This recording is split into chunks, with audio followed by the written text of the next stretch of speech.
আসসালামু আলাইকুম, সবাই কেমন আছেন? আশা করছি সবাই খুব ভালো আছেন। এই যে মাছকে খাবার দিচ্ছিলাম, ওরা খাবার পেলে মহা খুশি হয়। এই যে খাচ্ছে মাছ।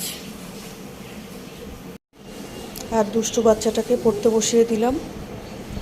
30 তারিখ থেকে নাকি এখন ক্লাস টেস্ট, কিন্তু পড়ায় কোনো দুষ্টুটার মনোযোগ দেখছি না আমি। তো কালকে পরোটা আর গরু মাংস দিয়ে খেয়ে এই দুষ্টু বাচ্চাটা মজা পেয়েছে, তাই বলল যে আজকেও নাকি সে খাবে। তো দেখা যাক, কালকে তো অর্ধেক খেয়েছে, আজকে কতটুকু খায় এই দুষ্টু বাবুটা। রান্না করতে আসলাম, আজকে করলা ভাজি করতেছি। অনেক কাঙ্ক্ষিত কচুর ডাঁটা আপা পেয়েছে, ইলিশ মাছ দিয়ে রান্না করব। মানে ইলিশ মাছ বলতে ইলিশ মাছের মাথা, কাটাকুটা, লেজ টেজ দিয়ে এগুলো দিয়ে রান্না করব। কচুটা আগে একটু সেদ্ধ করে নিয়েছি, এখন একটু ঝোলের পানি দিয়ে দিয়েছি। এখন একটু গরম মশলা গুঁড়ো, জিরা গুঁড়ো দিয়ে এখন ঝোলটা টেনে নিলে নামিয়ে ফেলবো। এই সাইডে ইলিশ মাছ ভাজা করছি। আবার সাবাতের খুব পছন্দের ইদানিং হচ্ছে ইলিশ মাছের ডিম, তো দুটোই ভেজে নিয়েছি। মাছের সাইড দিয়ে একটু বেগুন ভাজার জন্য দিয়ে দিলাম। সাবাতের জন্য একটু তরমুজ কেটে নিলাম, দেখি একটু খাই নাকি। লেখাপড়া শেষ করেছে এখন আপাতত, আজকের সকালের পড়াটা পড়িয়ে ফেলেছে। আজকের মতো রান্নাবান্না শেষ, আলহামদুলিল্লাহ বেঁচে গেলাম। যেই গরম পড়ছে, মাই গড।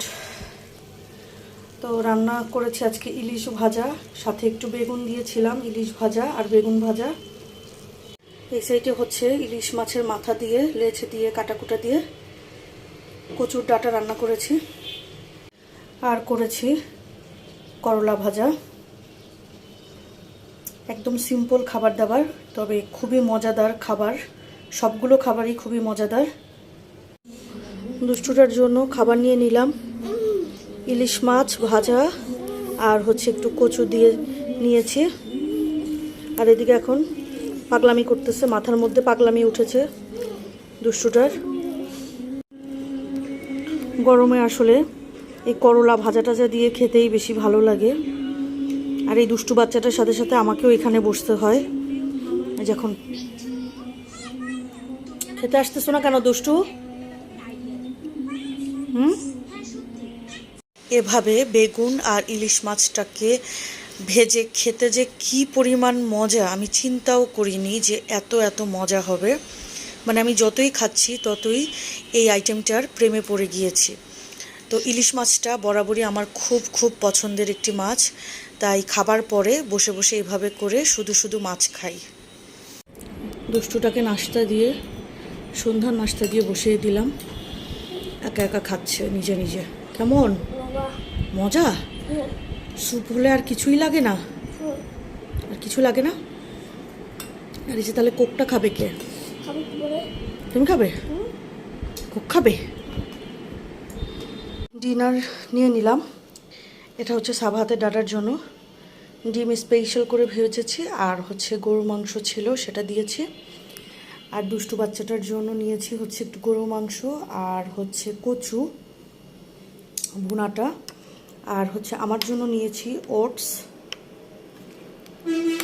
সাথে নিয়েছি হচ্ছে খেজুর, শসা আর একটা ডিম। ডিমটাকে হাফ বয়েল করে নিয়েছি, দুর্বল লাগছিল, না হলে খেতাম না। আবার সাবাতের ডাটাও খুব বকাঝকা করছিল, উইক হয়ে গিয়েছে দেখে। তো এখন দেখি সাবাত বাচ্চাটাকে খাওয়ানোর ট্রাই করি। এই দুষ্টুটা তো এদিকে আসতেছে না, 3-4 দিনে এদিকে আসতেছে না, এখানে খাওয়ার জন্য বসে না। তো এখন দেখি সে কি করছে।